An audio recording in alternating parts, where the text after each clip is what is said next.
Bonjour, aujourd'hui on va parler d'un sujet qui nous concerne absolument tous, cette sorte de guerre invisible qui se joue en permanence sur nos écrans.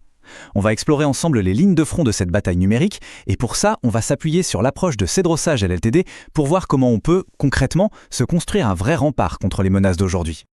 On commence avec cette citation et elle donne le ton, n'est-ce pas? La menace numérique, ce n'est pas un événement isolé qui arrive de temps en temps. Non, c'est une pression de tous les instants, active 24 heures sur 24, 7 jours sur 7. Sa plus grande force, c'est justement qu'on ne la voit jamais venir. Bon, cette pression constante, invisible, ça nous amène forcément à une question fondamentale. Qui est vraiment dans le viseur de ces attaquants qui ne lâchent jamais? On a souvent tendance à penser aux cibles évidentes, vous savez, les grandes banques, les gouvernements, les multinationales. Mais est-ce que ça s'arrête vraiment là? Ou est-ce que le terrain de jeu des cybercriminels est en fait beaucoup plus large et bien plus proche de nous qu'on ne le pense? Eh bien la réponse elle est sans appel. L'idée qu'il faudrait être quelqu'un d'important pour être une cible, c'est en fait un mythe, et un mythe assez dangereux.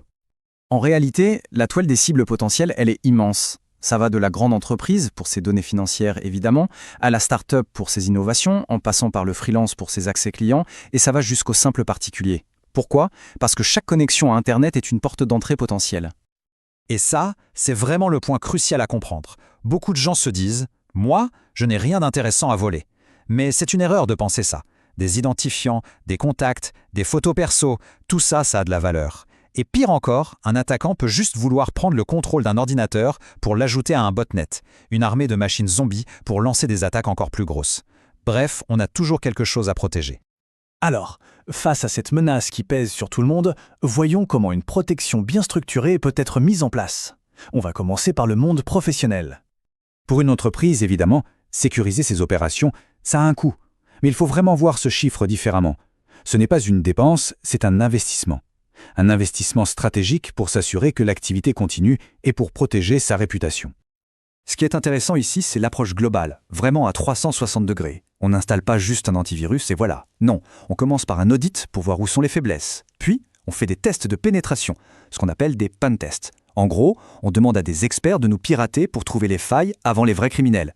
Et bien sûr, tout ça est soutenu par une surveillance permanente, parce que comme on l'a dit au début, la menace, elle ne dort jamais. Et si, malgré tout, le pire arrive?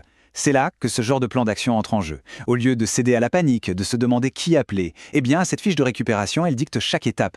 Qui contacter, quelle machine il faut isoler, comment restaurer les données.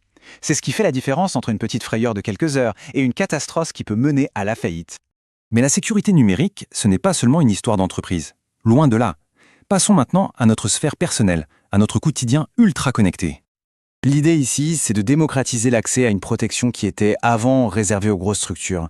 Ça devient accessible de protéger ce qui est peut-être le plus important, notre vie numérique personnelle.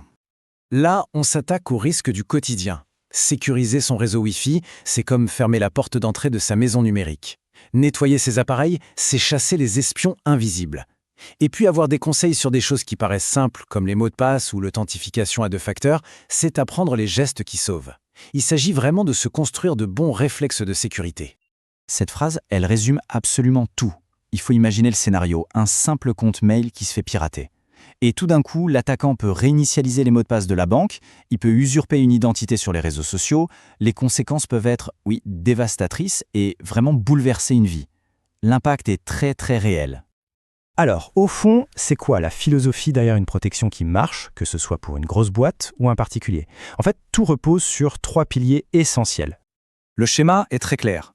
D'abord, on se prépare, on audite, on forme, on anticipe. Ensuite, on protège avec des défenses actives. Mais le point qui est peut-être le plus crucial, c'est le troisième, accompagner. La sécurité, ce n'est pas un produit qu'on achète une bonne fois pour toutes, non. C'est un partenariat, c'est un processus continu. Il faut s'adapter, parce que les menaces, elles évoluent sans arrêt. Alors, si on devait résumer tout ça en une seule grande idée, quelle serait la clé d'une cybersécurité vraiment efficace aujourd'hui? Et voilà, c'est sans doute la conclusion la plus importante. La cybersécurité, ce n'est pas une question de réaction, mais de préparation. Être proactif, anticiper les failles, construire ses défenses avant l'attaque, c'est là que se trouve la clé de la vraie tranquillité d'esprit numérique. En fin de compte, construire son rempart numérique, c'est une responsabilité qu'on partage tous. Des partenaires comme Cedro, Sage Limité peuvent bien sûr offrir les outils et l'expertise, mais la toute première ligne de défense, c'est la conscience du risque et la volonté d'agir. Pour ceux qui voudraient creuser un peu plus, les informations sont à l'écran. D'ici là, restez vigilants et protégez votre vie digitale.